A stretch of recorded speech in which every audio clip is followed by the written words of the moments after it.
Une famille a disparu lors d'un voyage sur l'autoroute en 1986. Pendant 14 ans, personne en Californie n'a pu expliquer ce qui était arrivé aux 4 membres de la famille Evans, James, sa femme Carol et leurs 2 enfants, Lindsay, 16 ans, et Max, 9 ans. Après que leur berline a été aperçue pour la dernière fois en train de faire le plein dans une station-service isolée près de Barstow, l'autoroute, interminable et décolorée par le soleil, n'a fourni aucun indice, et d'innombrables recherches le long du Mojave n'ont donné que des rumeurs. Puis, au printemps 2000, des rénovations dans la station-service abandonnée depuis longtemps ont révélé une pièce cachée sous les fondations et une découverte qui allait enfin résoudre le mystère et apporter des réponses tant attendues à une histoire qui hantait la région depuis plus d'une décennie. James Evans avait toujours rêvé d'un dernier road trip en famille avant le départ de sa fille Lindsay pour l'université. Il avait tout planifié, des arrêts dans des attractions insolites au bord de la route, une visite à son vieil ami du Nevada et une dernière nuit de camping sous les étoiles du désert. Le voyage avait débuté aussi parfaitement que n'importe quelle aventure familiale, avec des rires à l'arrière, un coffre rempli de matériel de camping et Carol distribuant des encas dans une glacière soigneusement remplie.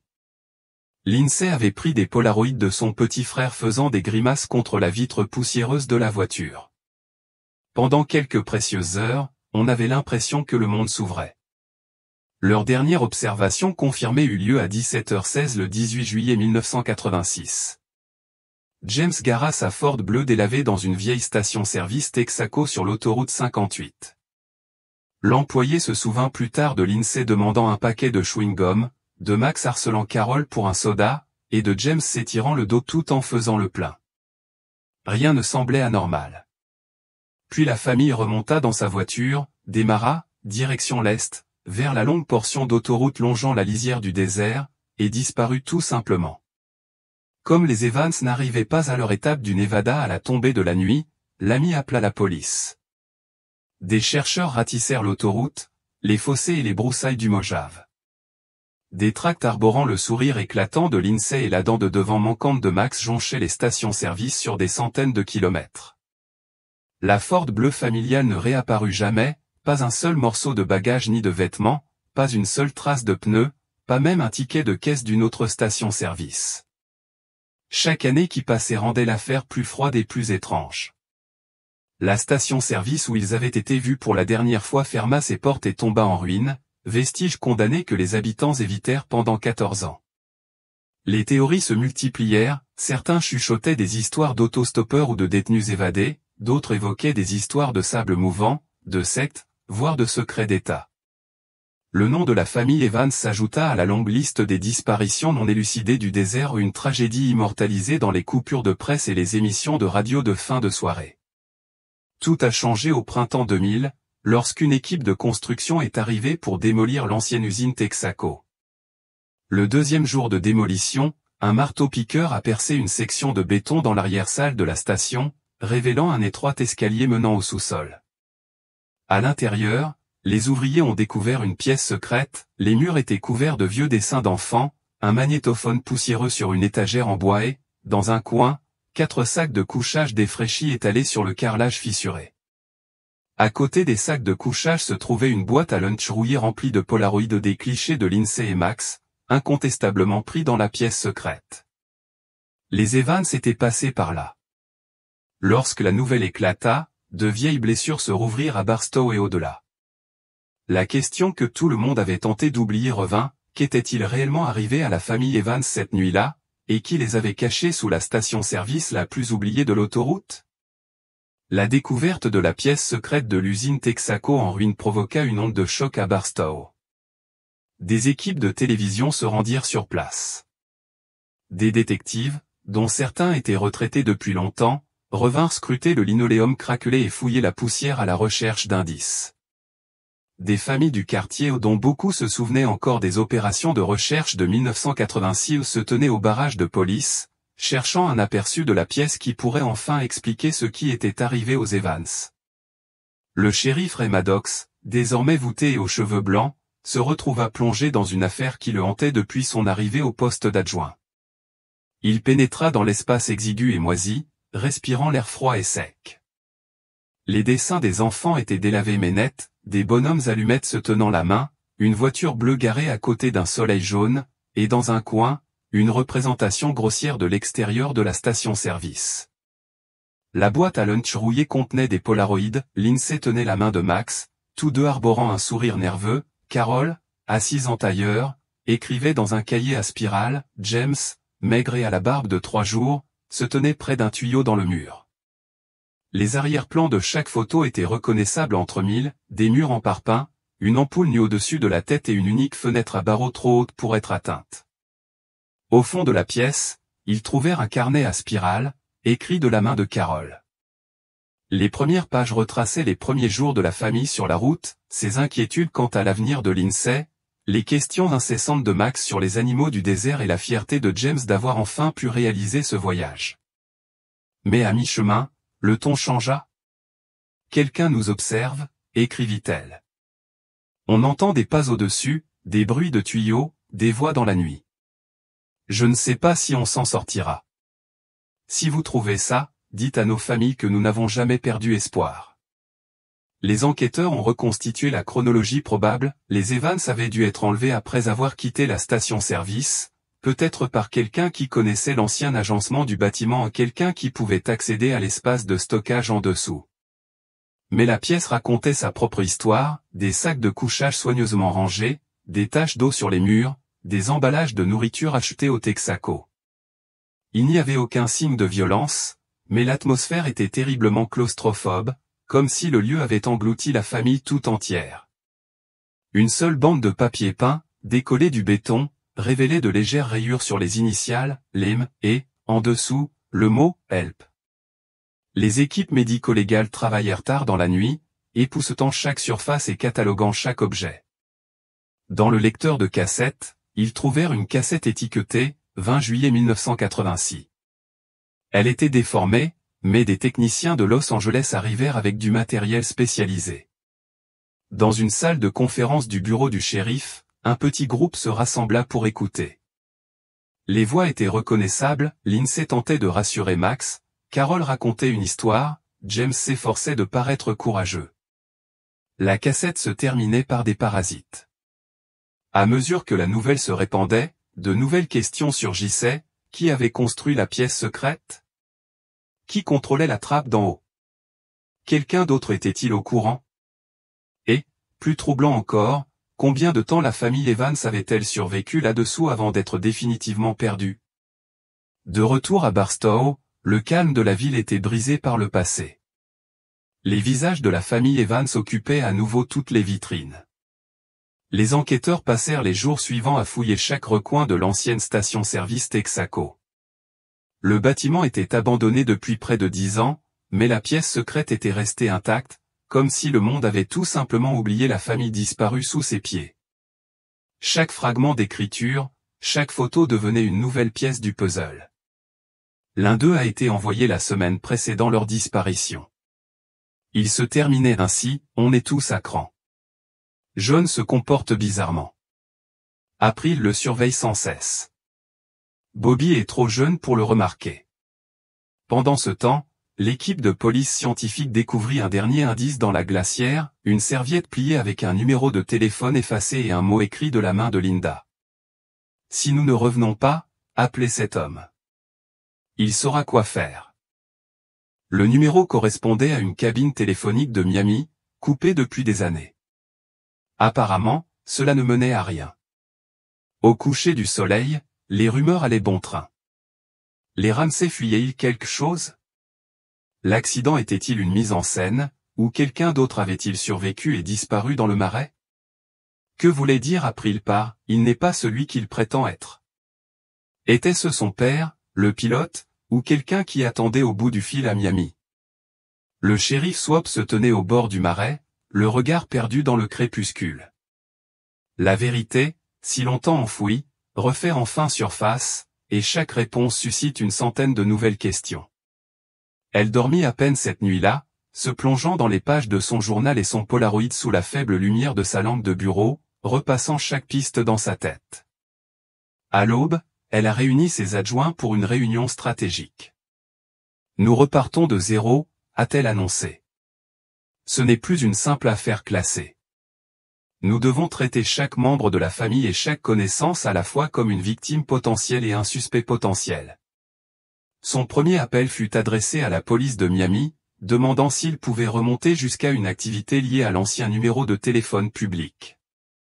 L'inspecteur lui expliqua que celui-ci avait été signalé dans une série de fraudes à l'assurance non résolues à la fin des années 70, impliquant des pilotes de charter de petites villes. Nous n'avons jamais retrouvé le meneur, admit-il, mais ce téléphone public apparaissait sans cesse dans les documents. L'esprit de Swope s'emballa. Pete Carson était-il impliqué plus profondément que quiconque ne le pensait? John Ramsey était-il mêlé à une affaire illégale? Elle envoya l'adjoint Girtz fouiller la maison de Pete Carson, vide depuis longtemps. À l'intérieur, Girtz trouva de vieilles factures, des carnets de vol et des photos décolorées.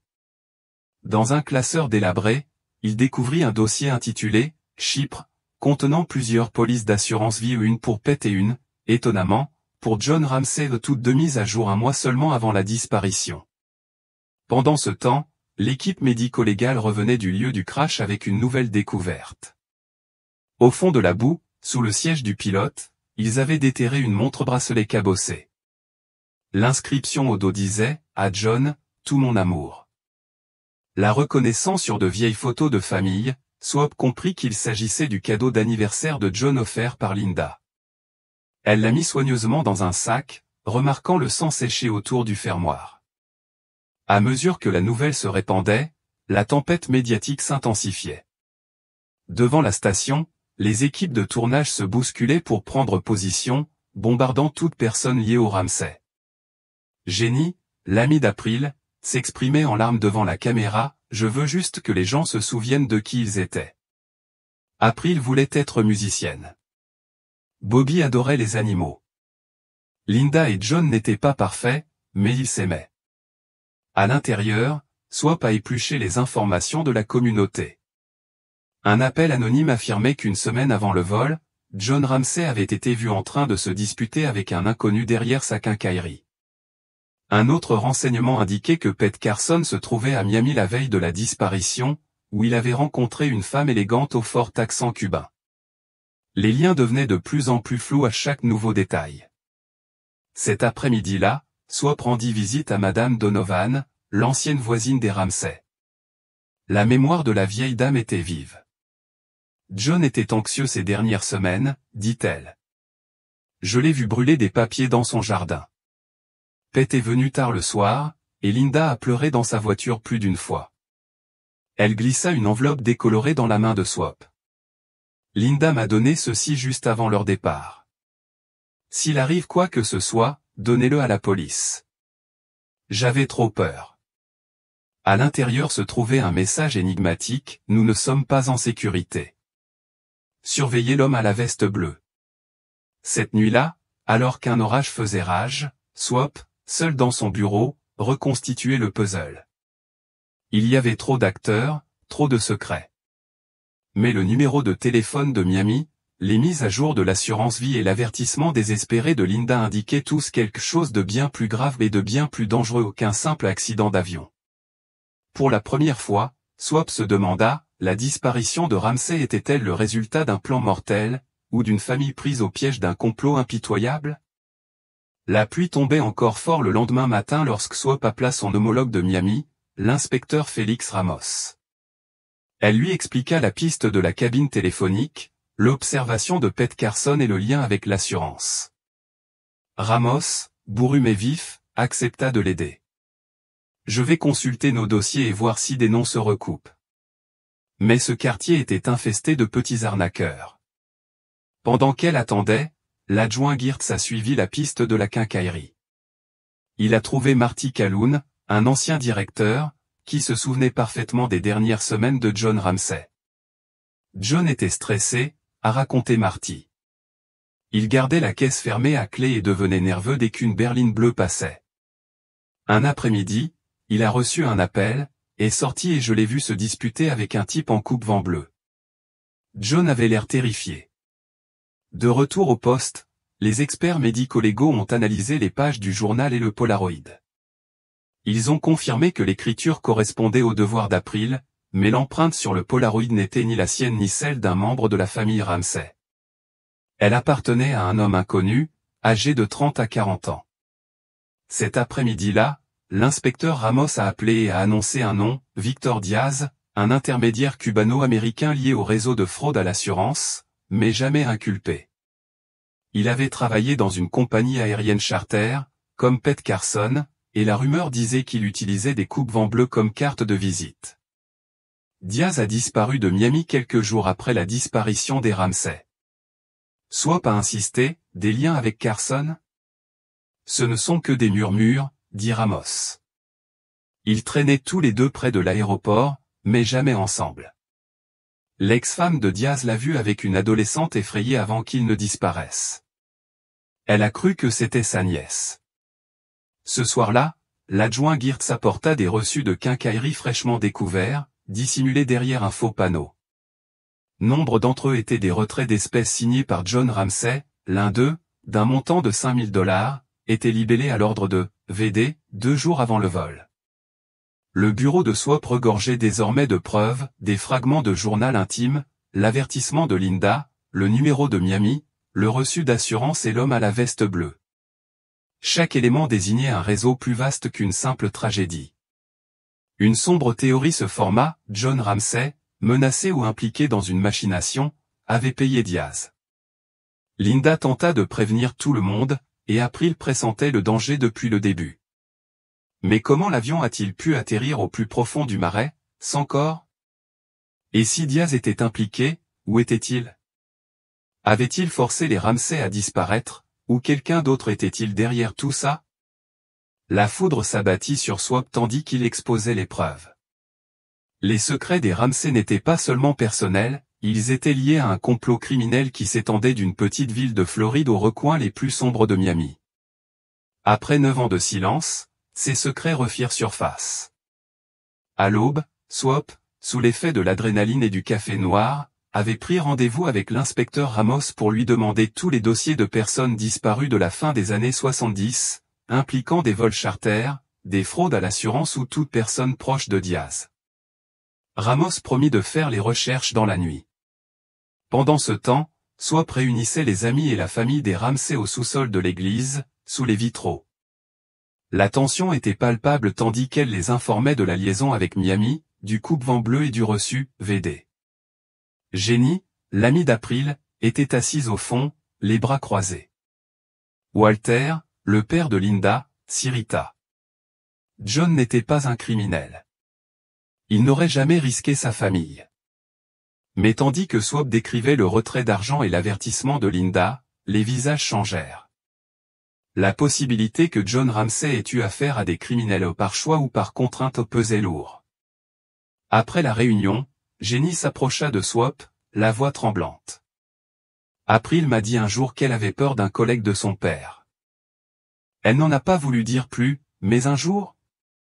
En silence, ils ont cherché pendant que Maddox posait des questions sur la station Texaco, la photo et pourquoi Spinks avait conservé la propriété toutes ces années. Au début, Spinks répondit par bribes. C'était une bonne affaire. Je ne voulais pas d'ennui. Parfois, disait-il, il croyait entendre des choses la nuit, mais il n'y avait jamais personne. Alors que Michael repéra un médaillon en or familier au tout comme celui de sa mère sur une cheminée poussiéreuse, le sang-froid du vieil homme vacilla. As-tu déjà vu la famille Evans? Quelqu'un t'a-t-il contacté au sujet de cette station avant ou après son achat?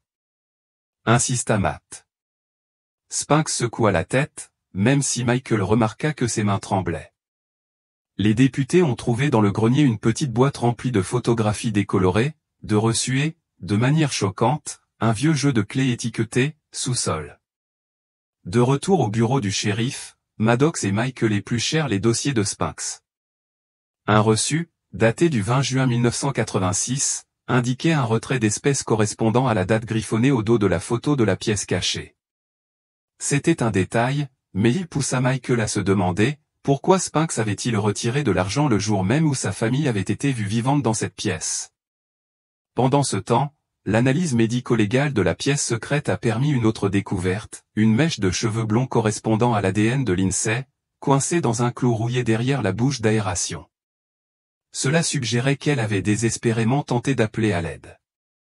Parmi les affaires en lambeaux, un dessin d'enfant a été retrouvé, 3 bonhommes allumettes, un grand, 2 petits debout sous un croissant de lune, le mot « home » défilant en dessous. Les médias locaux ont débordé de théories. Certains pensaient que Spinks cachait la vérité, qu'il avait enfermé les Evans lui-même ou dissimulé les faits. D'autres soutenaient qu'il n'était qu'un homme triste parmi tant d'autres, pris dans une tragédie qu'il n'a jamais comprise. Face à la pression publique croissante, Spinks céda. Il admit s'être rendu une fois à la station tard le soir après avoir entendu des bruits étranges, mais expliqua que la peur l'avait empêché de poursuivre ses recherches. Je pensais que c'étaient des animaux ou des enfants qui faisaient les imbéciles. J'avais peur de ce que j'allais trouver, murmura-t-il, la voix brisée. L'espoir de Michael s'est envolé, quelqu'un avait vécu dans cette pièce, bien après que le monde ait cessé de la chercher. L'équipe du shérif a redoublé ses recherches, se concentrant cette fois sur le labyrinthe de tunnels et de dépendances de la station, convaincu qu'un autre secret était proche. Tard un soir, un adjoint débutant trouva quelque chose coincé au fond d'une canalisation derrière le poste, un petit carnet abîmé, enveloppé dans du plastique. Dégagé par l'eau, il était lisible. À l'intérieur, des pages écrites de la main de Carol Evans, relatant les premières semaines enfermées dans la pièce, puis un changement soudain d'écriture, des notes plus tremblantes, plus jeunes, de Lindsay. Le dernier message, écrit avec une écriture enfantine, fit frissonner tous ceux qui le lurent. Nous sommes toujours là. Retrouvez-nous. Le 22 juin. La nouvelle aviva l'urgence de l'enquête. Plus que jamais, Michael et le shérif Maddox savaient que la famille Evans s'était accrochée à l'espoir peut-être plus longtemps qu'on ne l'aurait cru et que, quelque part dans cet enchevêtrement de secrets, la réponse à leur sort attendait d'être découverte.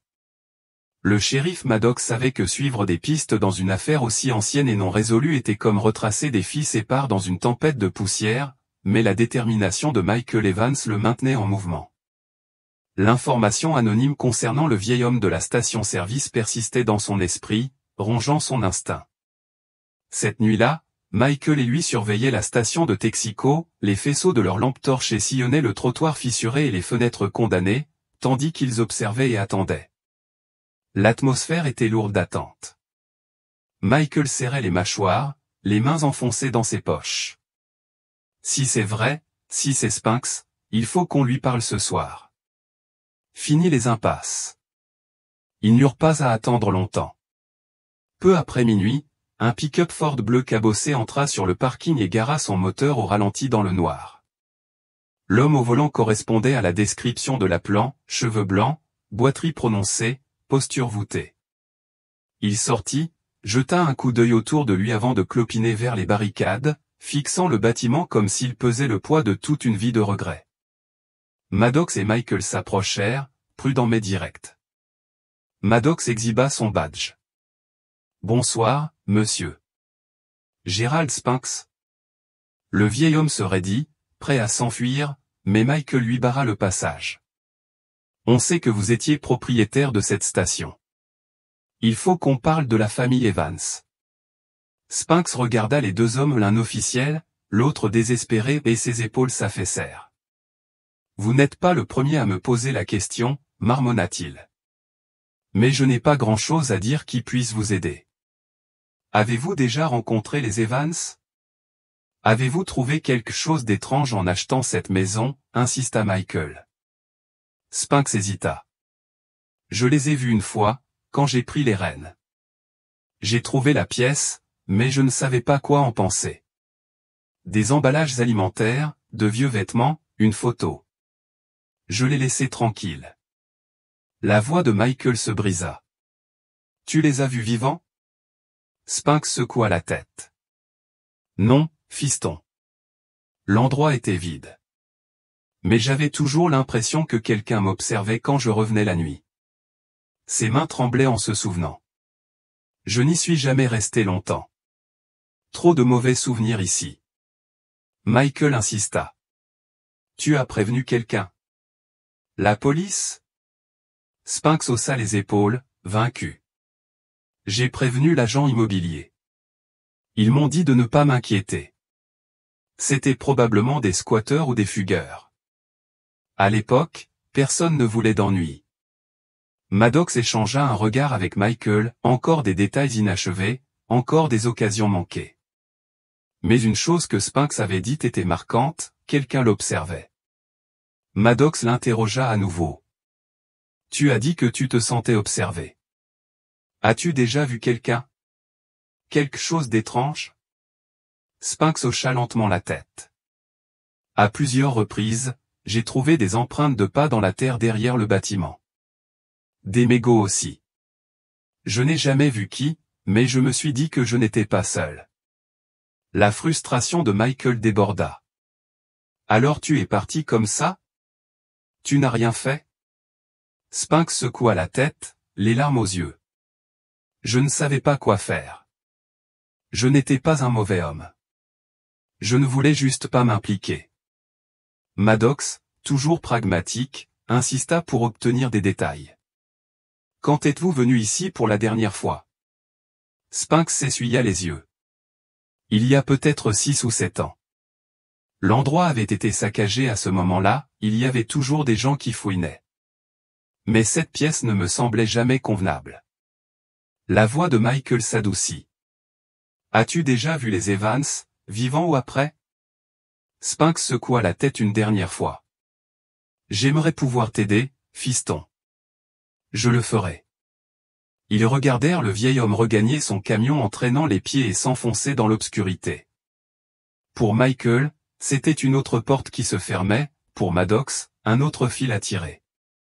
De retour au commissariat, Maddox et son équipe commencèrent à éplucher les anciens registres fonciers et les relevés téléphoniques, espérant retrouver toute autre personne ayant pu pénétrer dans le bâtiment après la disparition des Evans. Ils trouvèrent quelques noms principalement des vagabonds ou d'anciens employés, mais l'un d'eux se démarqua, Billy Harper, un vagabond au casier judiciaire et lié à plusieurs cambriolages non élucidés dans le quartier à la fin des années 80. Son nom figurait dans de vieux registres d'arrestation, mais il n'avait jamais été interrogé dans le cadre de l'affaire Evans. Pendant ce temps, Michael rentra chez lui et se replongea dans le journal de Carol. Un nouveau détail attira son attention, la mention de l'homme boiteux aperçu près de la gare juste avant que leur nourriture ne soit épuisée. Était-ce Spinks, ou Harper? Pour la première fois depuis des années, Michael ressentit une nouvelle vague d'urgence.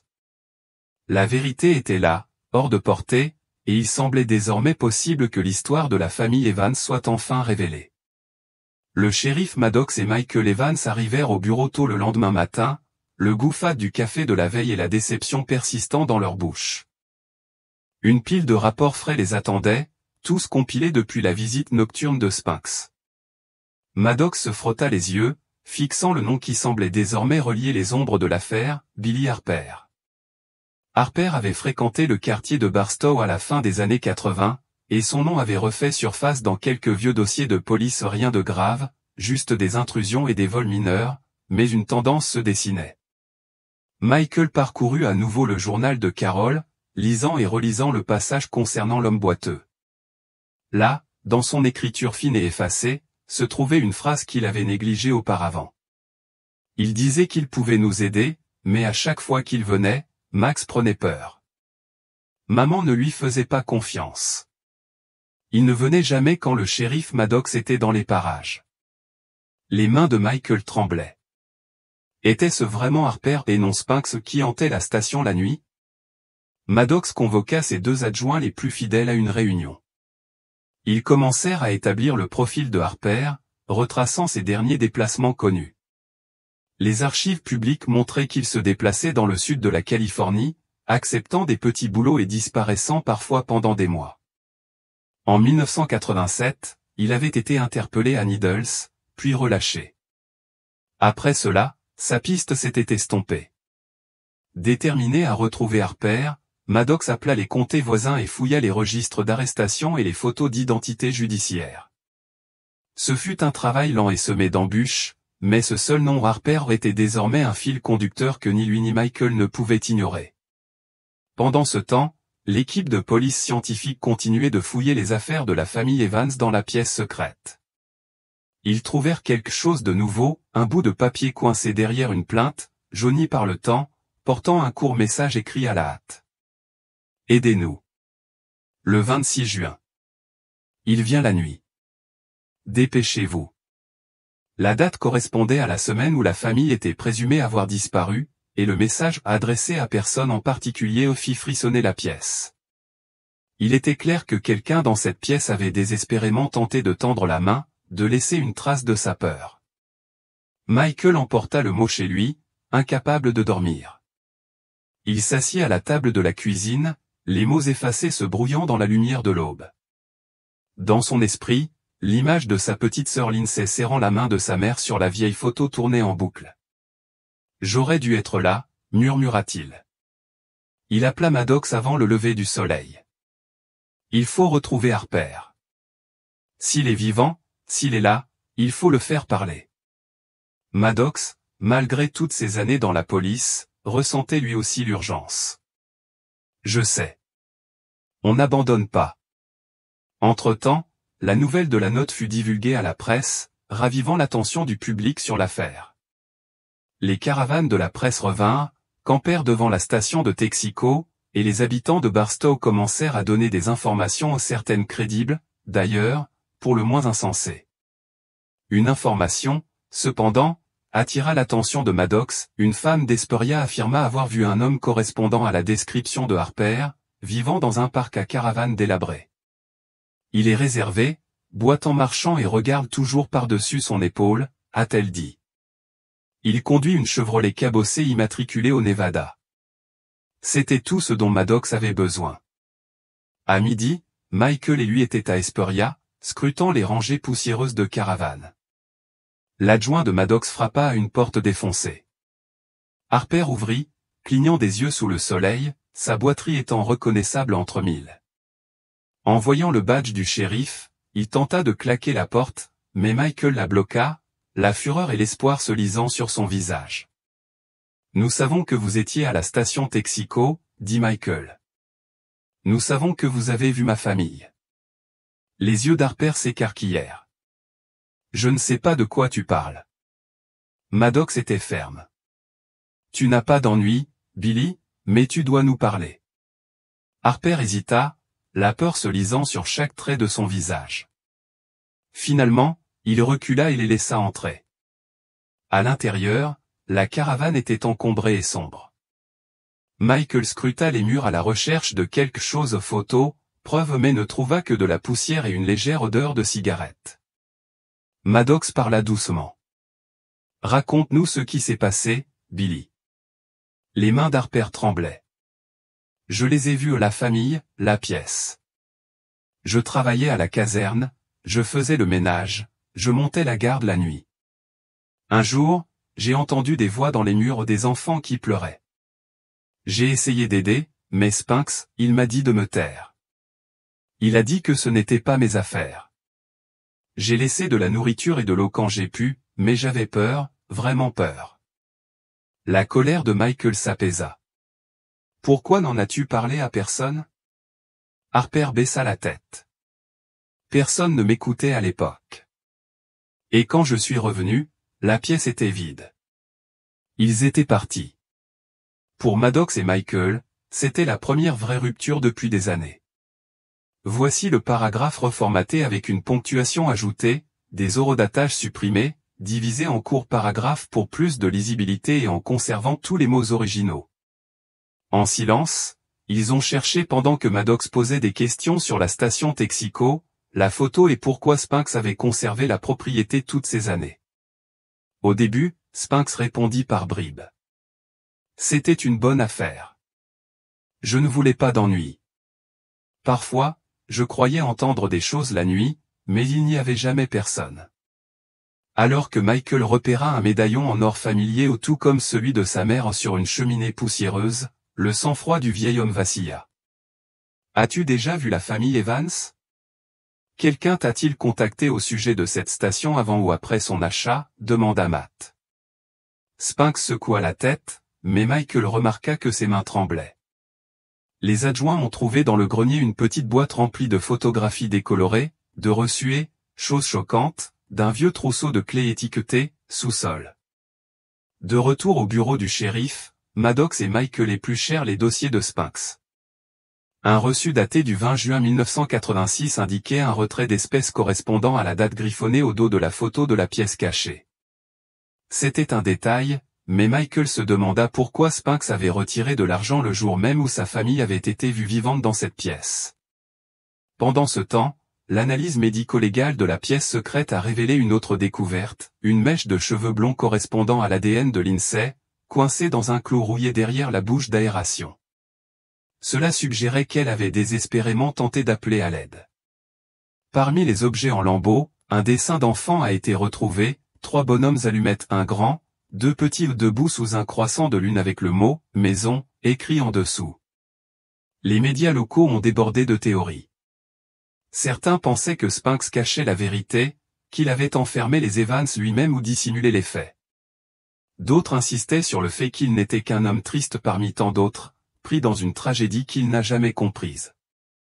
Face à la pression publique croissante, Spinks céda.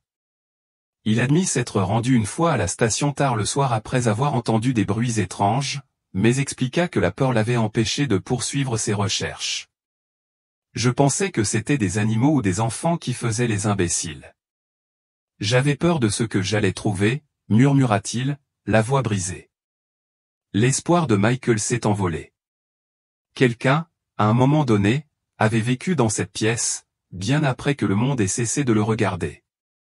L'équipe du shérif a redoublé ses recherches, se concentrant cette fois sur le labyrinthe de tunnels et de dépendances de la station, convaincu qu'un autre secret était proche. Tard un soir, un adjoint débutant trouva quelque chose coincé au fond d'une canalisation derrière le poste, un petit carnet abîmé, enveloppé dans du plastique. Dégagé par l'eau, il était lisible. À l'intérieur, des pages écrites de la main de Carol Evans relatant les premières semaines passées enfermées dans la pièce, puis, dans une écriture plus jeune et plus tremblante, des notes de Lindsay. Le dernier message, écrit avec une écriture enfantine, fit frissonner tous ceux qui le lurent. Nous sommes toujours là. Retrouvez-nous. Le 22 juin. La nouvelle aviva l'urgence de l'enquête. Plus que jamais, Michael et le shérif Maddox savaient que la famille Evans s'était accrochée à l'espoir peut-être plus longtemps qu'on ne l'aurait cru et que, quelque part dans cet enchevêtrement de secrets, la réponse à leur sort attendait d'être découverte. Le shérif Maddox savait que suivre des pistes dans une affaire aussi ancienne et non résolue était comme ramasser des fils épars dans une tempête de poussière, mais la détermination de Michael Evans l'a fait avancer. Cette nuit-là, Michael et lui surveillaient la station de Texaco, les faisceaux de leurs lampes torches sillonnaient le trottoir fissuré et les fenêtres condamnées, tandis qu'ils observaient et attendaient. L'atmosphère était lourde d'attente. Michael serrait les mâchoires, les mains enfoncées dans ses poches. Si c'est vrai, si c'est Spinks, il faut qu'on lui parle ce soir. Fini les impasses. Ils n'eurent pas à attendre longtemps. Peu après minuit, un pick-up Ford bleu cabossé entra sur le parking et gara son moteur au ralenti dans le noir. L'homme au volant correspondait à la description de l'appelant, cheveux blancs, boiterie prononcée, posture voûtée. Il sortit, jeta un coup d'œil autour de lui avant de clopiner vers les barricades, fixant le bâtiment comme s'il pesait le poids de toute une vie de regrets. Maddox et Michael s'approchèrent, prudents mais directs. Maddox exhiba son badge. « Bonsoir, monsieur. Gerald Spinks ?» Le vieil homme se raidit, prêt à s'enfuir, mais Michael lui barra le passage. « On sait que vous étiez propriétaire de cette station. Il faut qu'on parle de la famille Evans. » Spinks regarda les deux hommes, l'un officiel, l'autre désespéré, et ses épaules s'affaissèrent. « Vous n'êtes pas le premier à me poser la question, marmonna-t-il. Mais je n'ai pas grand-chose à dire qui puisse vous aider. Avez-vous déjà rencontré les Evans? Avez-vous trouvé quelque chose d'étrange en achetant cette maison? Insista Michael. Spinks hésita. Je les ai vus une fois, quand j'ai pris les rênes. J'ai trouvé la pièce, mais je ne savais pas quoi en penser. Des emballages alimentaires, de vieux vêtements, une photo. Je les laissai tranquilles. La voix de Michael se brisa. Tu les as vus vivants? Spinks secoua la tête. Non, fiston. L'endroit était vide. Mais j'avais toujours l'impression que quelqu'un m'observait quand je revenais la nuit. Ses mains tremblaient en se souvenant. Je n'y suis jamais resté longtemps. Trop de mauvais souvenirs ici. Michael insista. Tu as prévenu quelqu'un? La police? Spinks haussa les épaules, vaincu. J'ai prévenu l'agent immobilier. Ils m'ont dit de ne pas m'inquiéter. C'était probablement des squatteurs ou des fugueurs. À l'époque, personne ne voulait d'ennui. Maddox échangea un regard avec Michael, encore des détails inachevés, encore des occasions manquées. Mais une chose que Spinks avait dite était marquante, quelqu'un l'observait. Maddox l'interrogea à nouveau. Tu as dit que tu te sentais observé. As-tu déjà vu quelqu'un? Quelque chose d'étrange? Spinks hocha lentement la tête. À plusieurs reprises, j'ai trouvé des empreintes de pas dans la terre derrière le bâtiment. Des mégots aussi. Je n'ai jamais vu qui, mais je me suis dit que je n'étais pas seul. La frustration de Michael déborda. Alors tu es parti comme ça? Tu n'as rien fait? Spinks secoua la tête, les larmes aux yeux. Je ne savais pas quoi faire. Je n'étais pas un mauvais homme. Je ne voulais juste pas m'impliquer. Maddox, toujours pragmatique, insista pour obtenir des détails. Quand êtes-vous venu ici pour la dernière fois? Spinks s'essuya les yeux. Il y a peut-être 6 ou 7 ans. L'endroit avait été saccagé à ce moment-là, il y avait toujours des gens qui fouinaient. Mais cette pièce ne me semblait jamais convenable. La voix de Michael s'adoucit. As-tu déjà vu les Evans, vivants ou après? Spinks secoua la tête une dernière fois. J'aimerais pouvoir t'aider, fiston. Je le ferai. Ils regardèrent le vieil homme regagner son camion en traînant les pieds et s'enfoncer dans l'obscurité. Pour Michael, c'était une autre porte qui se fermait, pour Maddox, un autre fil à tirer. De retour au commissariat, Maddox et son équipe commencèrent à éplucher les anciens registres fonciers et les relevés téléphoniques, espérant retrouver toute autre personne ayant pu pénétrer dans le bâtiment après la disparition des Evans. Ils trouvèrent quelques noms principalement des vagabonds ou d'anciens employés, mais l'un d'eux se démarqua, Billy Harper, un vagabond au casier judiciaire et lié à plusieurs cambriolages non élucidés dans le quartier à la fin des années 80. Son nom figurait dans de vieux registres d'arrestation, mais il n'avait jamais été interrogé dans le cadre de l'affaire Evans. Pendant ce temps, Michael rentra chez lui et se replongea dans le journal de Carol. Un nouveau détail attira son attention, la mention de l'homme boiteux aperçu près de la gare juste avant que leur nourriture ne soit épuisée. Était-ce Spinks, ou Harper? Pour la première fois depuis des années, Michael ressentit une nouvelle vague d'urgence. La vérité était là, hors de portée, et il semblait désormais possible que l'histoire de la famille Evans soit enfin révélée. Le shérif Maddox et Michael Evans arrivèrent au bureau tôt le lendemain matin, le goût fade du café de la veille et la déception persistant dans leur bouche. Une pile de rapports frais les attendait, tous compilés depuis la visite nocturne de Spinks. Maddox se frotta les yeux, fixant le nom qui semblait désormais relier les ombres de l'affaire, Billy Harper. Harper avait fréquenté le quartier de Barstow à la fin des années 80, et son nom avait refait surface dans quelques vieux dossiers de police. Rien de grave, juste des intrusions et des vols mineurs, mais une tendance se dessinait. Michael parcourut à nouveau le journal de Carol, lisant et relisant le passage concernant l'homme boiteux. Là, dans son écriture fine et effacée, se trouvait une phrase qu'il avait négligée auparavant.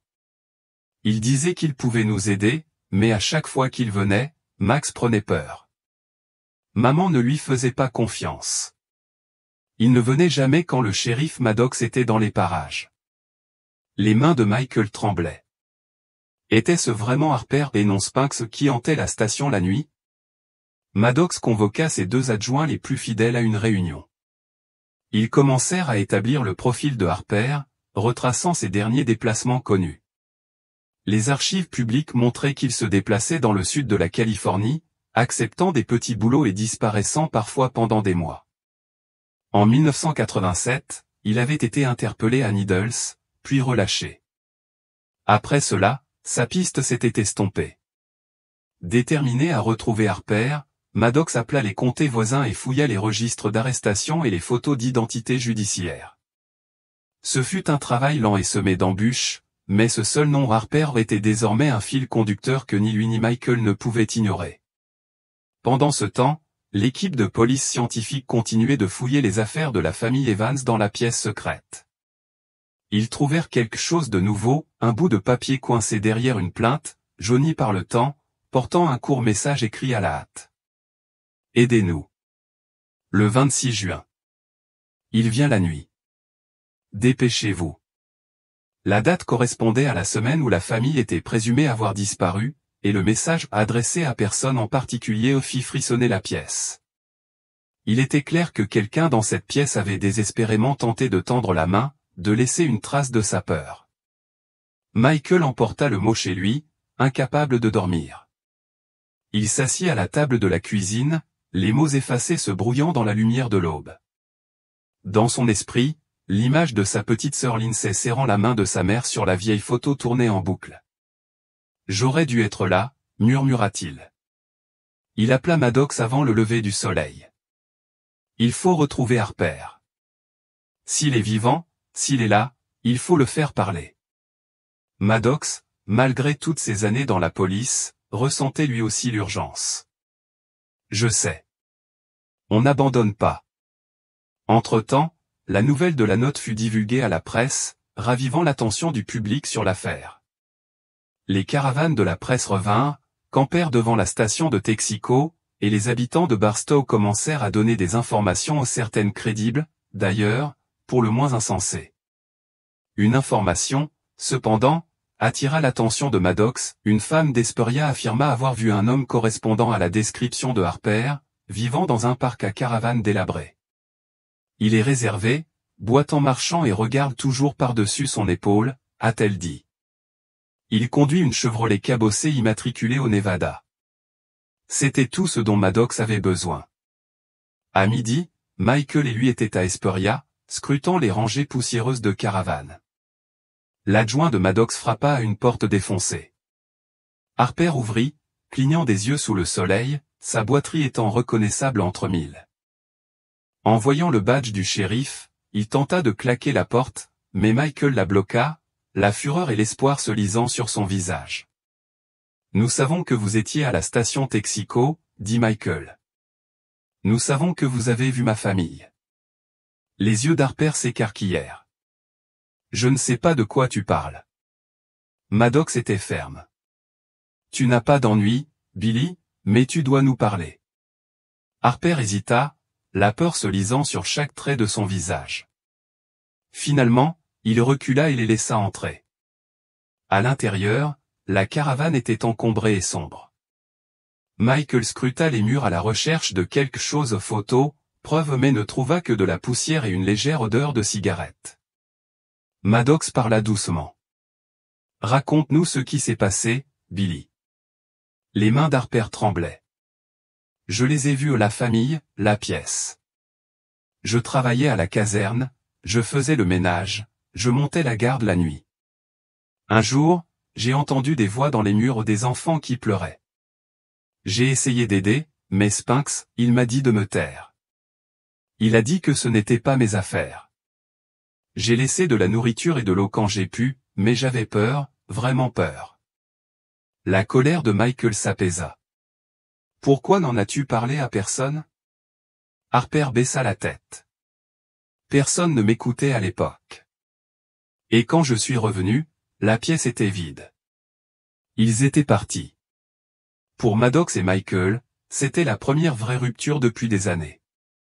Le témoignage de Harper a permis de compléter le puzzle, mais la question centrale restait la suivante: qu'est-il réellement arrivé à la famille Evans dans cette pièce cachée, et s'ils se sont échappés, où sont-ils allés? Dehors, le soleil brillait sur le terrain de caravane et, pour la première fois depuis la découverte de la pièce cachée, l'espoir était bien réel. Maddox promit à Michael: « On se rapproche. On est loin d'avoir fini. » Le lendemain de leur entretien tendu avec Billy Harper, le shérif Maddox et Michael Evans étaient assis côte à côte dans le bureau du shérif de Barstow, essayant de reconstituer les implications de l'histoire de Harper. Pour la première fois, Michael s'autorisa à imaginer un scénario où sa famille n'aurait pas péri dans cette pièce secrète où, peut-être, quelqu'un serait intervenu.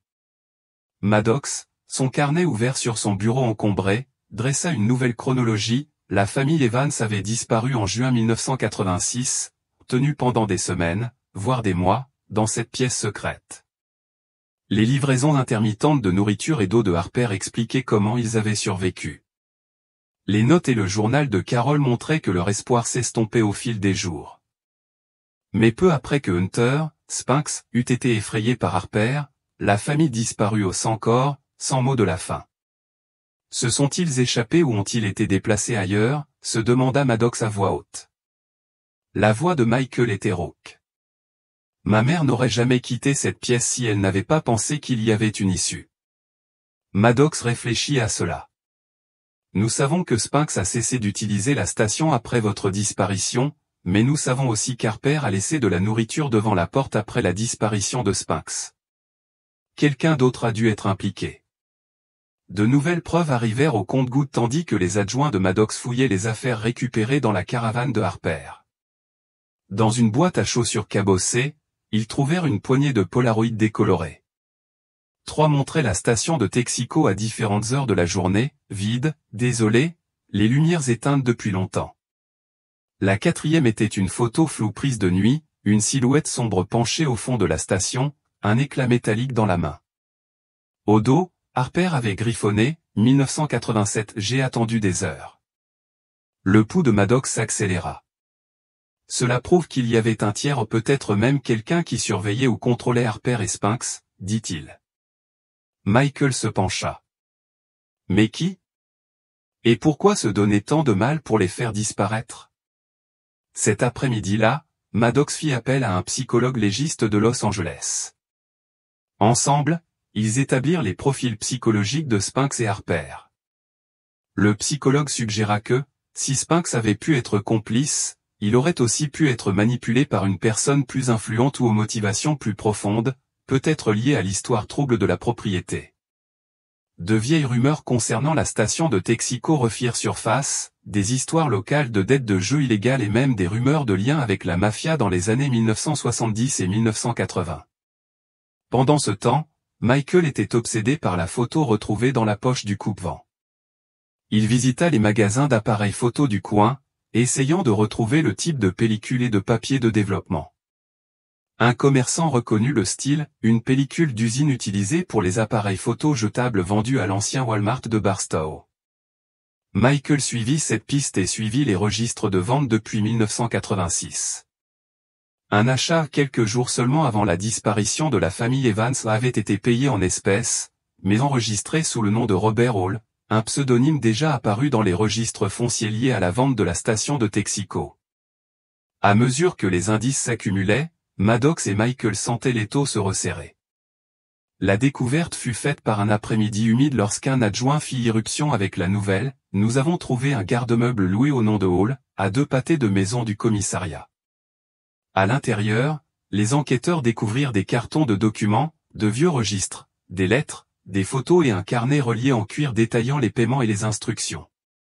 Plus accablant encore, ils découvrirent plusieurs Polaroids de la pièce secrète, pris dans un conduit de ventilation situé au-dessus. Sur l'un d'eux, on pouvait voir Carol écrire dans son journal, Lindsay dormait sur ses genoux, Max leva les yeux vers la bouche d'aération, comme s'il sentait que quelqu'un l'observait. Ce soir-là, Michael fixait les photos, le cœur battant. Quelqu'un les avait observés depuis le début ou quelqu'un qui avait accès à leurs informations. Maddox hocha la tête d'un air sombre. Et si ce carnet est exact, cette personne était proche ou peut-être même quelqu'un à qui nous avons parlé. À l'aube, Maddox réalisa qu'ils avaient enfin percé le secret qui entourait la disparition de la famille Evans. Alors que Michael et lui s'apprêtaient à affronter le passé, une seule question subsistait, était-il trop tard pour ramener les Evans à la maison, ou la vérité était-elle enfin à leur portée? Le lendemain matin, le shérif Maddox convoqua une réunion dans son bureau. Autour de la table de conférence délabrée, l'équipe d'enquêteurs se rassembla, Michael Evans serrant son carnet en cuir, l'adjoint Reeves épinglant les nouveaux Polaroids, le psychologue judiciaire feuilletant les rapports. L'atmosphère était lourde, avec le sentiment d'une résolution imminente. Personne ne voulait l'exprimer, mais tous sentaient qu'après 14 ans, les derniers détails étaient proches. Maddox commença, tout pointe vers ce Robert Hall. Nous avons confirmé son pseudonyme, l'avons relié au garde-meuble, et avons maintenant la preuve qu'il surveillait la famille dans la pièce secrète. La question est, qui est vraiment Hall, et que voulait-il aux Evans? L'adjoint Reeves a pris la parole. J'ai vérifié les documents de location du garde-meuble. La signature est fausse, mais l'adresse correspond à une ancienne boîte postale de Bakersfield. Cette boîte postale appartenait à Gerald Spinks avant qu'il n'achète la station-service de Texaco, a ajouté le psychologue. Il est possible que Spinks ait créé l'identité de Hall pour se distancier de la propriété, peut-être pour couvrir des activités illégales ou pour cacher quelque chose de pire. Michael fixait les photos, l'esprit en ébullition. Mais le grand livre, les paiements, le planning, les instructions, c'est tellement organisé. On ne dirait pas quelqu'un travaillant seul. Il doit y avoir autre chose. L'équipe a commencé à fouiller dans les contacts et les dates du carnet, en croisant les annuaires de la ville. Ils ont découvert une tendance, livraison, appels téléphoniques, notes codées, le tout menant à une poignée d'adresses dans le comté de San Bernardino. À l'une d'elles, un ranch quelconque près de Barstow où ils ont trouvé un lien avec un homme nommé Frank Morelli, un retraité sans histoire qui avait travaillé à la station-service de Texaco dans les années 1980. Maddox ordonna une surveillance. Pendant ce temps, l'équipe médico-légale examinait le conduit de ventilation où les Polaroids avaient été pris. Les empreintes digitales s'étaient dégradées depuis longtemps, mais une correspondance partielle apparut, Spinks, issue d'une ancienne carte de travail. Un autre ensemble restait non identifié. Tard dans la soirée, une révélation se produisit, Michael, refusant de se reposer, éplucha les lettres stockées dans le garde-meuble. L'une d'elles se démarqua, un mot énigmatique, non signé, qui disait « 28 juin, la fille est malade. Déplacez-les vite. Vous me devez bien ça. » Le cachet de la poste, Barstow, le 27 juin 1986, quelques jours seulement après la disparition des Evans. Quelqu'un d'autre menait la danse. Tu vois, marmonna Michael en montrant Maddox. Spinks et Hall étaient des intermédiaires. Maddox acquiesça, les sourcils froncés. Le véritable cerveau n'était ni sur les photos ni sur la propriété. Mais celui qui a écrit ça suivait les événements.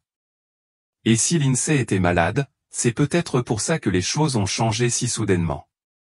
Alors que l'équipe reconstituait la chronologie, un autre détail effrayant est apparu. Des dossiers médicaux datant de 1986 montraient qu'une jeune fille correspondant à la description de Lindsay avait été soignée anonymement dans une clinique de Bakersfield quelques semaines après la disparition des Evans. Le personnel se souvenait du regard hanté de la jeune fille et du désespoir de sa mère. Le nom donné était Harper, mais les âges et les blessures correspondaient. Fort de ces informations, Maddox obtint un mandat de perquisition au ranch de Morelli. Là, dans un tiroir verrouillé, ils découvrirent une enveloppe contenant d'autres Polaroids, datés de plusieurs semaines après la disparition supposée des Evans. Sur ces images, Carol et ses enfants semblaient hagards mais vivants, entourés de murs inconnus et d'une unique fenêtre à barreaux. L'équipe réalisa brutalement, la famille Evans avait survécu à la pièce secrète, mais avait été à nouveau déplacée, contrainte de se cacher encore plus profondément par un ravisseur anonyme qui orchestrait tout à distance. Michael ressentit un mélange d'espoir et de peur. Sa mère et ses frères et sœurs étaient-ils toujours là, ou leurs traces avaient-elles finalement disparu? Alors que l'équipe se préparait pour la phase suivante de son enquête, le shérif Maddox a juré « Nous ne nous arrêterons pas tant que nous ne connaîtrons pas toute la vérité, pour la famille Evans et pour cette ville. » La recherche ne consistait plus seulement à découvrir le passé, c'était désormais une course contre la montre pour trouver la seule personne qui détenait encore la clé du destin des Evans.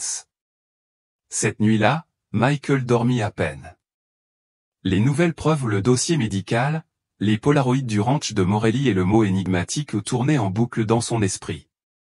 Pour la première fois en 14 ans, il y avait une réelle dynamique. Il appela le shérif Maddox au lever du soleil, d'une voix rauque mais déterminée. Il faut qu'on fasse un suivi à cette clinique. Quelqu'un doit se souvenir de ce qui est arrivé à la fille nommée Harper. Maddox accepta et demanda à l'adjoint Reeves d'appeler la clinique de Bakersfield dès son ouverture. Le personnel consulta de vieux carnets de suivi, révélant un seul rendez-vous sous le faux nom de Harper, en juillet 1986. L'infirmière de garde ce jour-là, désormais retraitée mais toujours en ville, se souvenait de la jeune fille, pâle, fiévreuse, effrayée. La femme qui l'accompagnait parlait peu, mais semblait hantée et épuisée. Ils restèrent moins d'une heure, payèrent en espèces et partirent avant que le médecin n'ait terminé ses notes. La femme a-t-elle dit pourquoi il voyageait avec eux? L'infirmière secoua la tête. Non, elle voulait juste savoir à quel point la fille était malade et comment la soigner. Il y avait un homme dans la salle d'attente, mais il n'est jamais entré, il n'arrêtait pas de vérifier la porte. C'était le premier indice fiable permettant de savoir s'il s'agissait d'un maître. Pendant ce temps, Maddox et Reeves se mirent à réexaminer les registres fonciers, espérant découvrir où la famille Evans aurait pu être emmenée après avoir quitté la station-service. Leurs recherches les conduisirent à une série de sociétés écrans qui avaient acheté et vendu des chalets ruraux dans le désert de Mojave à la fin des années 1980. La plupart des propriétés étaient abandonnées, mais l'une d'elles, enregistrée au nom de TL Enterprises, se trouvait à moins de 50 km de Barstow et affichait des factures d'eau et d'électricité réglées jusqu'au milieu des années 90. L'équipe est partie à midi, la chaleur s'élevant de l'asphalte tandis qu'ils roulaient. La cabane était entourée de mesquites mourants et d'une clôture de barbelés rouillés. À l'intérieur, l'air était vicié. Une recherche rapide ne donna rien au début, puis, dans un placard du fond, ils découvrirent un carton rempli de vieilles chaussures d'enfants, de vieux livres de coloriage et un sac à dos délavé étiqueté « Lindsay ». Les mains de Michael tremblaient lorsqu'il le souleva. Il ouvrit le paquet, le cœur battant. À l'intérieur se trouvaient des crayons de couleur, un miroir de poche fêlé et une enveloppe écrite de la main de Carol, adressée à « quiconque trouvera ceci ». Elle décrivait la pièce secrète, l'homme qui les avait emportés, la maladie de Lindsay et une supplication, « Si vous lisez ceci, ne nous abandonnez pas. Nous sommes vivants.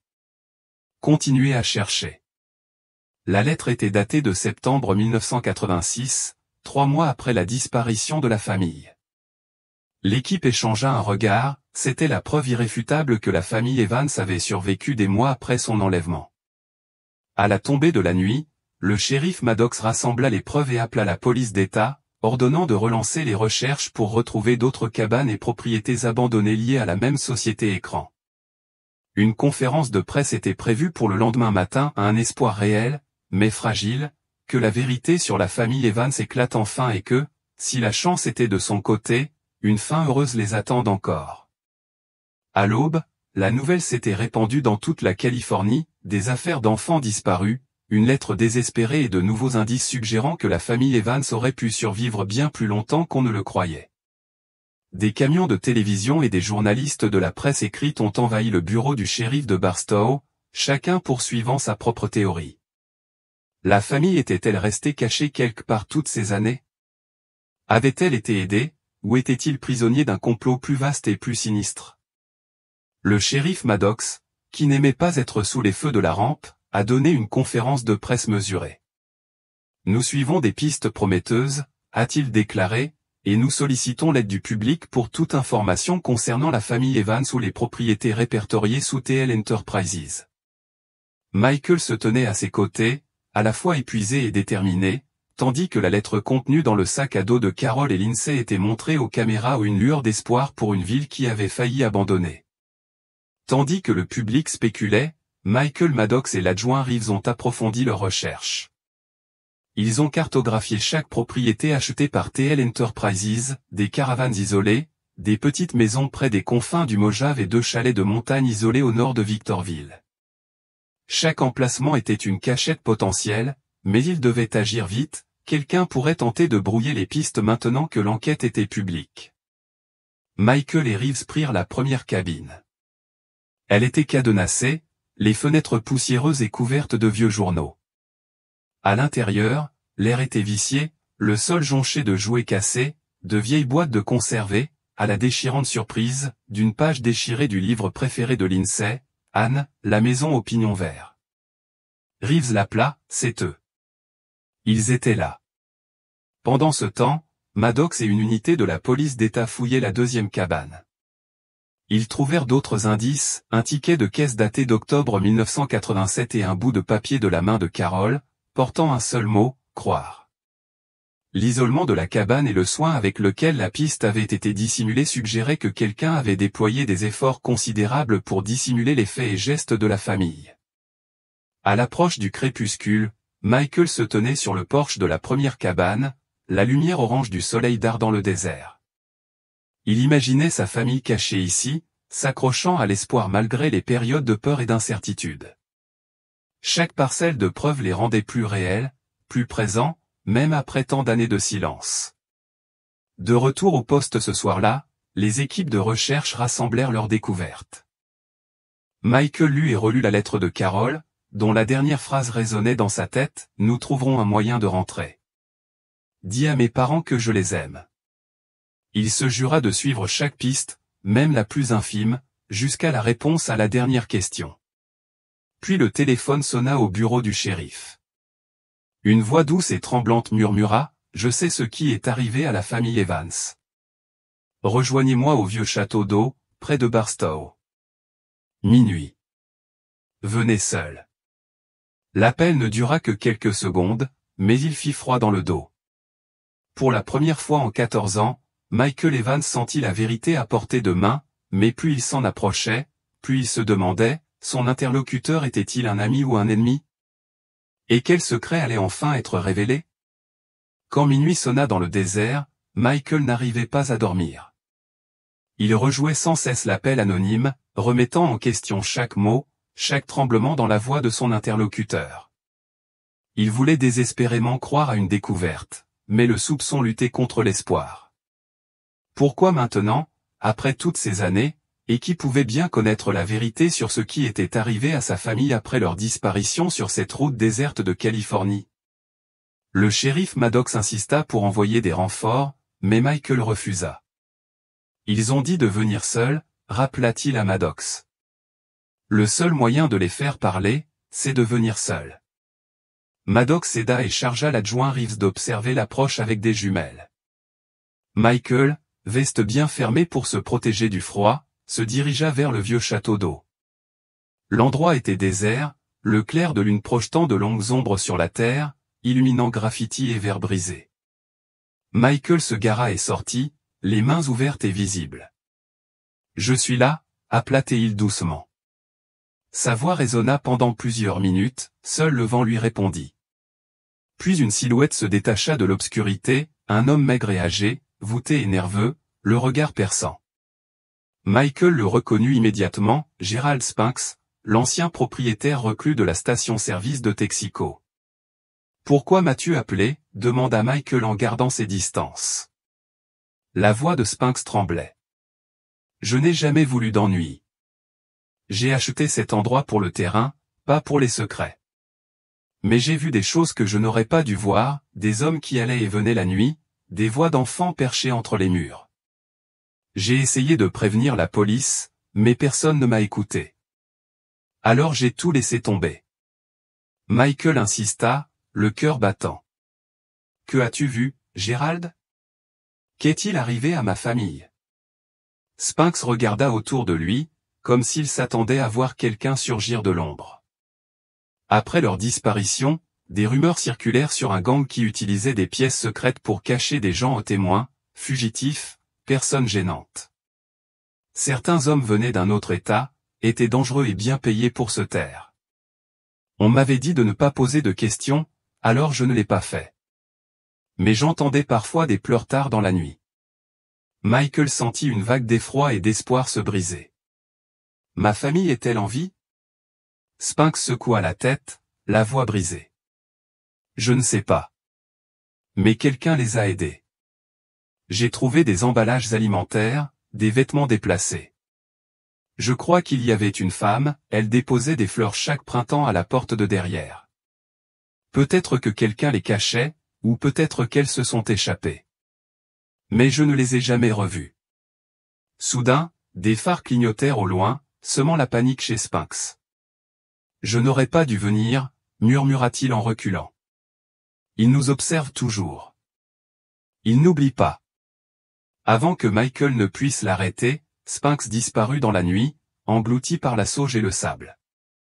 Michael retourna auprès de Maddox, l'esprit bourdonnant de nouvelles pistes et de nouvelles questions sur l'ampleur du complot. L'esprit de Reeves tournait à plein régime.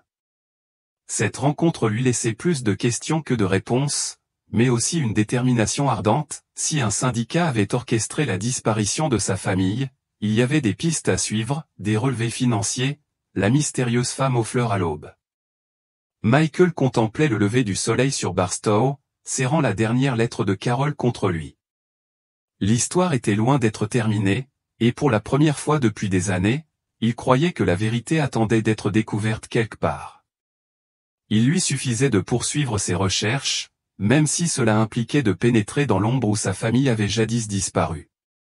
Le lendemain de sa rencontre tendue avec Gerald Spinks, Michael Evans se replongea dans la traque. Il passa des heures à la bibliothèque de Barstow à rassembler des documents fonciers et de vieux rapports de police avec une urgence renouvelée. À chaque page tachée de café, il cartographiait le réseau d'hommes auquel Spinks avait fait allusion, se concentrant sur toute mention de travailleurs étrangers ou d'activités suspectes en 1986. Pendant ce temps, le shérif Maddox consultait ses contacts au niveau de l'État, à la recherche d'archives du crime organisé lié à Barstow ou à ses autoroutes. Les équipes de police scientifique examinèrent à nouveau chaque objet de la pièce cachée, espérant trouver des preuves manquantes. Lorsqu'un technicien réanalysa la photo décolorée trouvée dans le coupe-vent Texaco montrant Lindsay, Max et Carol Evans dans la pièce cachée, il remarqua quelque chose sur le mur de parpaing derrière eux, un V stylisé, presque comme un badge de gang, gravé faiblement dans l'ombre. Cet indice a électrisé Maddox et Michael. Ils ont fait appel à un expert local en matière de gang, qui a relié la cible à un syndicat peu connu, dont la rumeur disait qu'il utilisait des entreprises de transport routier comme couverture dans les années 80 et 90. Soudain, la terreur soudaine de la disparition d'Evans leur a semblé cibler, l'implication d'inconnus plus probable. Michael prit la route, visitant les relais routiers et les restaurants le long de l'ancienne route. Il posa des questions et partagea discrètement la photo. La plupart le snobèrent, mais une serveuse se souvint d'une étrange famille chassée de son restaurant par deux hommes aux vestes assorties, dont l'un boitait. Ils avaient l'air effrayés, se souvint-elle. La mère pleurait. Ils payèrent comptant et partirent en vitesse. Les hommes restèrent pour la tarte. Ce soir-là, Michael rencontra le shérif Maddox. Ensemble, ils recoupèrent les informations sur les membres présumés du syndicat avec les registres fonciers et les rapports de police. Un nom revenait sans cesse, Victor Holman, un mécanicien local ayant commis des vols mineurs et, surtout, un lien avec l'ancien propriétaire de la station-service de Texaco. Holman avait disparu en 1989, mais une ancienne adresse restait dans les dossiers, une cabane près de la rivière, juste à l'extérieur de Barstow. Munis d'un mandat de perquisition et d'un regain d'espoir, Michael et Maddox arrivèrent à la cabane le lendemain matin. L'endroit était désert, mais caché sous des planches de parquet branlantes, ils découvrirent une cachette d'objets, des clés marquées, Texaco, de vieux polaroidés, à la grande surprise de Michael, une seconde lettre non distribuée adressée à la famille Evans. Si jamais tu sors, appelle ce numéro. La lettre n'était pas signée, mais à l'intérieur se trouvait une photo de la pièce cachée, vide à l'exception d'une seule basket de taille enfant. L'équipe de Maddox a retrouvé le numéro d'une infirmière à la retraite qui avait travaillé à l'hôpital de Barstow. Lorsque Michael lui a rendu visite, elle a pleuré à se souvenir. Je déposais des fleurs près de la gare pour la petite fille, a-t-elle admis. Je ne les ai jamais vues, mais j'espère qu'elles savent que quelqu'un se souciait d'elles. Michael a quitté sa maison avec un étrange mélange de gratitude et de frustration. Les indices étaient plus nombreux que jamais et des pistes concrètes prouvant que sa famille n'avait pas simplement disparu mais à chaque réponse, de nouvelles questions surgissaient, qui a livré les lettres, qui a dessiné le symbole sur le mur, et que s'est-il finalement passé ces derniers jours dans la pièce secrète ? Une chose était sûre, le mystère de la famille Evans était loin d'être glacial. Dans la lumière déclinante, Michael sentit l'histoire l'entraîner plus loin, plus profondément dans le labyrinthe de secrets laissés sur ce tronçon d'autoroute solitaire. Le shérif Maddox convoqua Michael à minuit dans l'étroit bureau du commissariat. Les murs étaient tapissés de photographies et de notes, des ficelles cartographiant chaque observation et chaque indice. Pour la première fois depuis des années, on avait l'impression qu'il ne cherchait plus seulement des fantômes, les pièces du puzzle s'assemblaient enfin. Le symbole énigmatique du V, l'histoire de la serveuse du relais routier, la trace disparue de Victor Holman et les lettres commençaient à former un réseau de conspiration. La découverte de la lettre au domicile de l'infirmière a confirmé une chose, a déclaré Maddox. Des tentatives, aussi modestes soient-elles, ont été faites pour joindre la famille Evans, ou du moins pour leur redonner espoir. Les jours suivants, Michael éplucha les dossiers hospitaliers et les anciens bulletins de paie de Texaco, à la recherche de liens entre l'infirmière et le mécanicien disparu. Il découvrit un lien, tous deux avaient travaillé dans une banque alimentaire de Barstow au milieu des années 80, une association caritative fréquentée par les ouvriers des autoroutes et les vagabonds. En creusant davantage, Michael découvrit que Gerald Spinks, le propriétaire reclus de Texaco, avait discrètement financé la banque alimentaire pendant des années et que le nom de Victor Holman figurait dans de vieux registres comme bénévole d'entretien. Pendant ce temps, le shérif Maddox interrogeait Gerald Spinks une seconde fois. Le vieil homme, bouleversé par l'accumulation de preuves, finit par craquer. Un jour, un syndicat m'a demandé de fermer les yeux sur les livraisons nocturnes à la station-service, avoua-t-il. Je n'ai posé aucune question. Il me payait bien. Je n'ai appris l'existence de la famille qu'après. À ce moment-là, j'avais trop peur pour agir. Cette révélation déclencha une nouvelle vague d'enquêtes. Maddox obtint des mandats pour perquisitionner d'autres anciennes propriétés du syndicat le long de l'autoroute. Dans un entrepôt abandonné, ils découvrirent une réserve d'objets au portefeuille, bijoux, dessins d'enfants appartenant tous à des familles portées disparues sur le même tronçon dans les années 80. L'implication était glaçante, les Evans n'étaient pas les seules victimes. Cette découverte provoqua une onde de choc à Barstow. Les équipes de télévision revinrent, les gros titres flamboyèrent, la station de Texaco devint un lieu de veillée et de protestation. Les familles ayant perdu des proches ces années-là affluèrent au bureau du shérif, espérant enfin obtenir des réponses. Pour Michael, ces révélations furent à double tranchant. La tragédie de la famille Evans n'était plus seulement un cruel accident, mais un élément d'un crime vaste et calculé qui hantait Barstow depuis des décennies. Pourtant, à chaque nouvelle découverte, l'espoir vacillait. Si d'autres ont été enlevés, peut-être que certains se sont échappés, dit-il à Maddox. Peut-être que ma famille aussi. Ce soir-là, Michael était assis dans le salon plongé dans la pénombre, la vieille photo de sa mère et de ses frères et sœurs sur les genoux. « Je n'abandonnerai pas », murmura-t-il. Pas avant de tout savoir. L'histoire de la famille Evans n'était plus seulement son fardeau, elle était devenue une croisade pour la justice, la vérité et la mémoire de chaque famille disparue le long de ce tronçon d'autoroute oublié. L'enquête prenait alors une ampleur inéluctable. Le shérif Maddox et Michael Evans se retrouvèrent soudain au cœur d'une enquête à l'échelle de l'État. À chaque nouvel élément de preuve, de nouvelles disparitions de la fin des années 70 et 80 étaient liées au même corridor routier. Les journaux locaux le surnommèrent « le kilomètre perdu de Californie ». Le bureau du procureur général dépêcha une équipe spéciale, et le FBI dépêcha 2 agents à Barstow pour aider à trier des décennies de dossiers, d'informations et d'indignation croissante de la population. Mais pour Michael, la recherche n'a jamais perdu son urgence.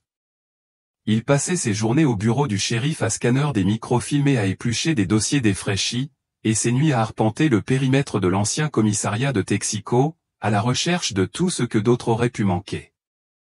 Chaque fois que le vent faisait trembler les fenêtres barricadées ou qu'un coyote criait dans les broussailles, les espoirs de Michael s'envolaient et s'effondraient, mais il persévérait, refusant de céder au désespoir. La nouvelle équipe spéciale a apporté des ressources et un regard neuf.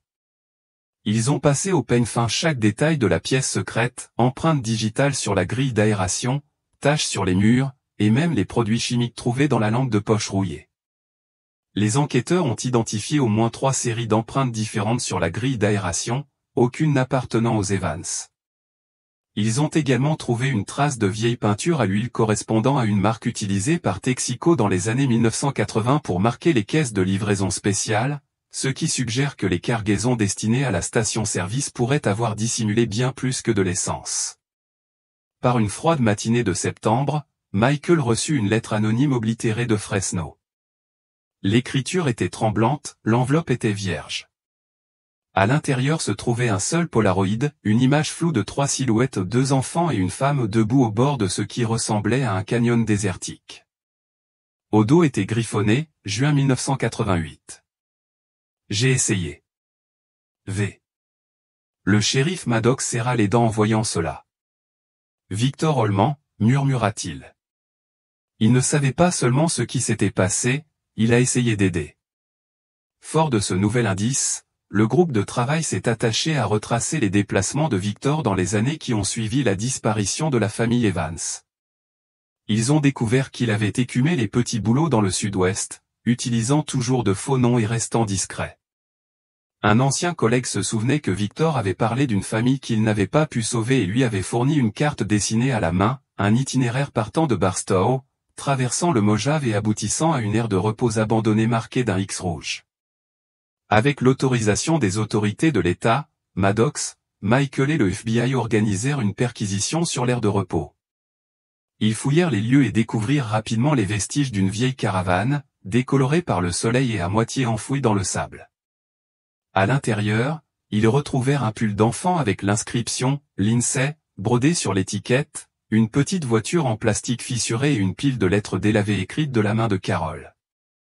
Chaque lettre commençait ainsi. À quiconque trouvera ceci, s'il vous plaît, continuez à nous chercher. Cette découverte électrisa les enquêteurs et fit battre le cœur de Michael. Pour la première fois en 14 ans, il y avait une preuve tangible que sa famille avait survécu, au moins un temps après leur disparition. L'équipe spéciale redoubla d'efforts, ratissant les villes voisines à la recherche d'observations et recoupant tous les rapports de disparition de la région. À mesure que la nouvelle se répandait, rumeurs et peurs se répandaient. Certains à Barstow commencèrent à murmurer au sujet d'un groupe mystérieux qui contrôlait autrefois les autoroutes, de convois perdus et de fonctionnaires corrompus. D'autres s'accrochaient à l'espoir, accablant le bureau du shérif de nouvelles informations, déterminés à ce que cette affaire soit enfin résolue. Cette nuit-là, Michael était assis seul dans la maison de son enfance, lisant et relisant les lettres de sa mère à la lumière d'une lampe. La douleur du passé pesait sur lui, mais une nouvelle certitude aussi. La vérité, aussi longtemps enfouie fut-elle, finissait par éclater au grand jour, et chaque réponse ramenait les Evans au monde des vivants. Un indice, un souvenir, un acte de courage à la fois. En octobre, l'ancienne station de Texaco n'était plus une scène de crime, mais un symbole de l'espoir tenace de la ville. Des hôtels improvisés aux photos de la famille Evans, lettres d'inconnus, fleurs en plastique bordaient la clôture grillagée. Barstow, lassé de toute cette attention, observait désormais l'enquête comme si l'âme de la ville entière dépendait de la suite des événements. Le shérif Maddox et Michael Evans parcoururent ensemble les routes du désert, traquant les rumeurs et retraçant l'itinéraire de Barstow à l'aire de repos abandonnée. Ils ont dû s'échapper de cette pièce, insista Michael un soir, en parcourant le bord déchiré du pull retrouvé de Lindsay. Sinon, pourquoi ces choses se retrouveraient-elles éparpillées jusqu'ici?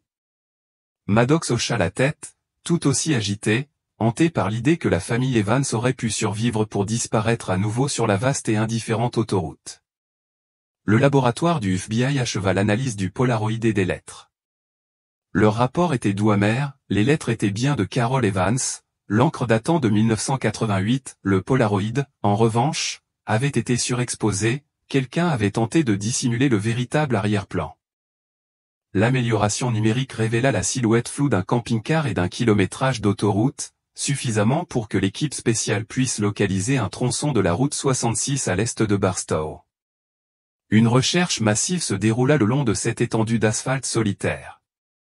Agents et bénévoles ratissaient les broussailles, des détecteurs de métaux balayaient le sable. Ce fut un travail épuisant et ingrat, mais l'espoir refusait de mourir.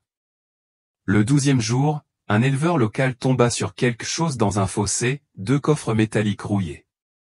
À l'intérieur, soigneusement enveloppés de plusieurs couches de toile et de papier ciré, se trouvaient des dizaines de négatifs de films, d'autres polaroïdes et une cassette audio non datée. Les mains de Maddox tremblaient tandis qu'il examinait les preuves, certain qu'elle répondrait enfin aux dernières questions insoutenables. Les négatifs furent développés pendant la nuit. La plupart étaient banals, des clichés nuageux du ciel désertique, des images surexposées de broussailles, mais quelques-uns montraient la famille Evans vivante et réunie devant un restaurant délabré du désert. Lindsay souriait, tenant la main de son frère Max, tandis que Carol s'appuyait contre le mur, bronzée et amaigrie, mais bien vivante. Sur un cliché, le père de Michael se tenait près d'un camping-car, saluant la caméra. Le contenu de la cassette était à la fois bouleversant et porteur d'espoir. La voix de Carol grésillait à travers les parasites, lisant une lettre à ses enfants: « Si vous trouvez ceci, sachez que nous avons essayé. Nous avons persévéré. Nous n'avons jamais abandonné. » En arrière-plan, résonnaient les rires d'un enfant, un panneau routier et le léger crissement des pneus sur le gravier. Le shérif Maddox a appelé Michael au milieu de la nuit. « Je crois qu'ils ont réussi à s'en sortir », a murmuré Maddox. « Je crois qu'ils ont survécu plus longtemps qu'on ne le croyait. » Des larmes coulaient sur le visage de Michael tandis qu'il écoutait la voix de sa mère pour la première fois depuis 14 ans. Cette découverte apportait une conclusion, mais pas celle que Barstow attendait. Le sort des Evans restait inconnu, mais les preuves prouvaient qu'ils s'étaient échappés de la station-service, avaient survécu pendant des années et laissé derrière eux une lueur d'espoir. L'histoire devint légendaire, témoignage de l'endurance, de la famille et de la quête incessante de réponses. Alors que les vents hivernaux balayaient le désert, la vieille gare de Texaco retrouva le silence, enfin apaisé. Les noms de Lindsay, Max, Carol et Michael Evans résonnèrent dans tous les recoins de la ville, qui refusait de l'oublier. L'hiver s'installa à Barstow, froid et clair. Les derniers groupes de recherche s'éloignèrent, ne laissant que les amis de la famille Evans et le petit groupe d'habitants que leur disparition avait transformé à jamais. Le shérif Maddox ferma la salle des preuves à clé pour la dernière fois. Les coffres contenant les photographies des Evans et la cassette furent catalogués à la fois comme tragédie et témoignage. La veille de Noël, Michael Evans se rendit à la gare de Texaco, portant une liasse de lettres et la photo décolorée de sa famille découverte dans la pièce secrète. La clôture tremblait au vent, le ciel était illuminé d'étoiles. Pendant un long moment, Michael resta planté là, respirant l'air froid du désert, se remémorant ses années d'incertitude et l'étrange réconfort que lui procurait le fait d'avoir au moins quelques réponses. Il déposa la photo parmi les autres offrandes à la porte.